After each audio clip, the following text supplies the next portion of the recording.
Livro Quem tem ouvidos, ouça.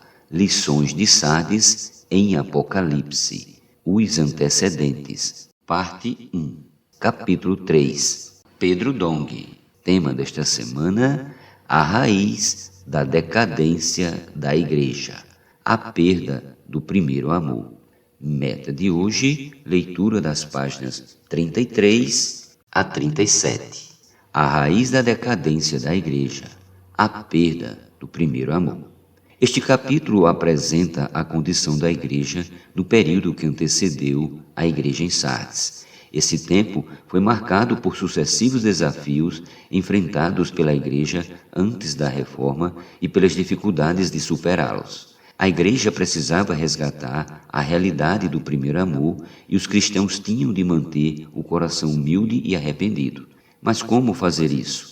Desde o Antigo Testamento, Deus realiza sua obra por meio da palavra dispensada por seus profetas. Considerando que a raiz da decadência da Igreja tem relação intrínseca com a ausência da direção de Deus para seu povo, cremos que o segredo para evitar a degradação é inculcar a palavra de Deus em nosso coração por meio da imersão.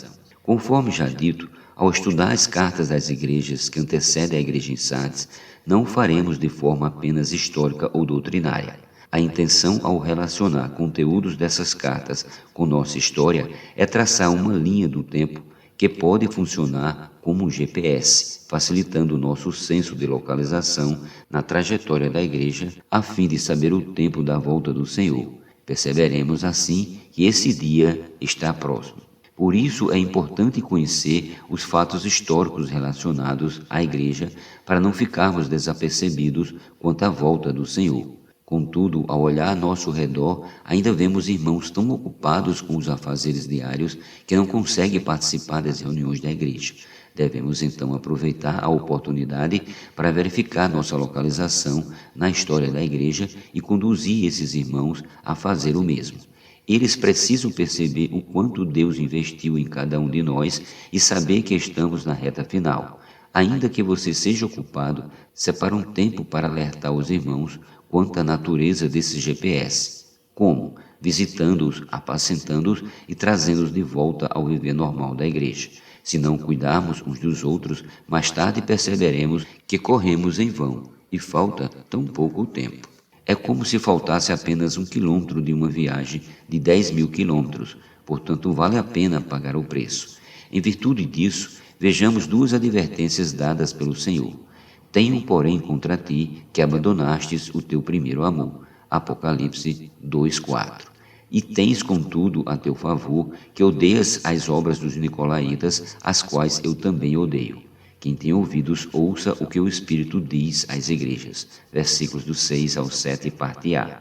A primeira advertência diz respeito a não abandonar o primeiro amor e a segunda refere-se às obras dos nicolaítas. Não podemos correr o risco de perder o primeiro amor, como aconteceu com a igreja em Éfeso, tampouco perder nossa função no corpo de Cristo.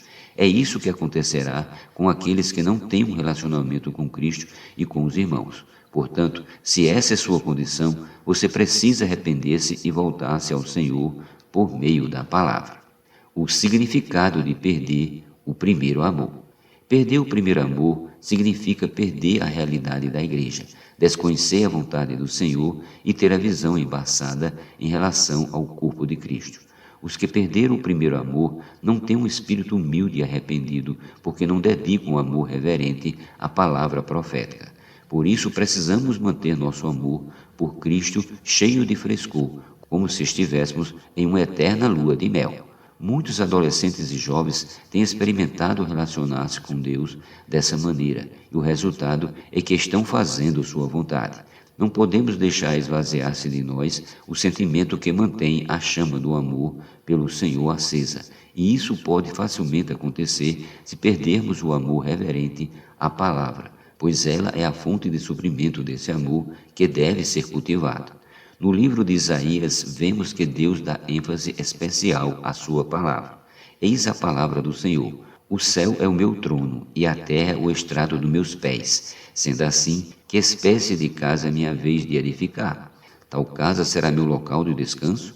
Ora, não foram as minhas próprias mãos que criaram o que existe, e só assim tudo o que veio a existir? Indaga Yahvé, o Senhor. Darei, pois, minha atenção e estima a este, ao humilde e arrependido de espírito, que dedica seu amor reverente à minha palavra. Isaías 66, versículos do 1 ao 2, versão King James atualizada. Deus deseja um lugar de descanso. Hoje esse lugar é a igreja edificada.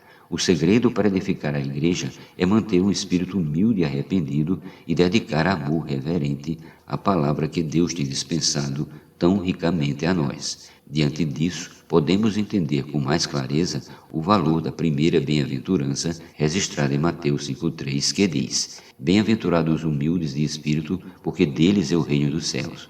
Deus não deseja que sua igreja seja uma mera instituição religiosa, onde pessoas fazem orações religiosas.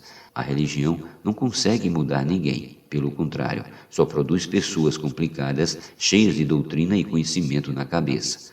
A igreja é a realidade do reino dos céus e, diferentemente das instituições religiosas, o reino dos céus é composto por pessoas simples e humildes de espírito.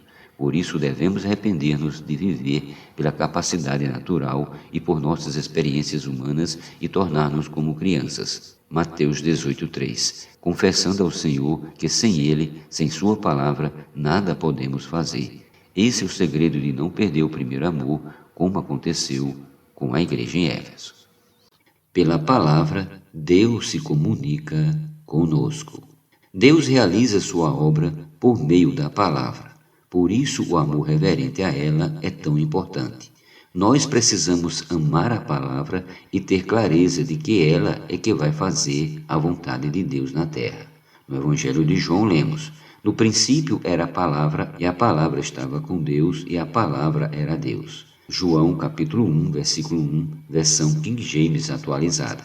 No versículo 14, o texto prossegue: A palavra se fez carne e habitou entre nós, cheio de graça e verdade. A própria palavra se tornou o homem Jesus, que era o verbo de Deus na terra.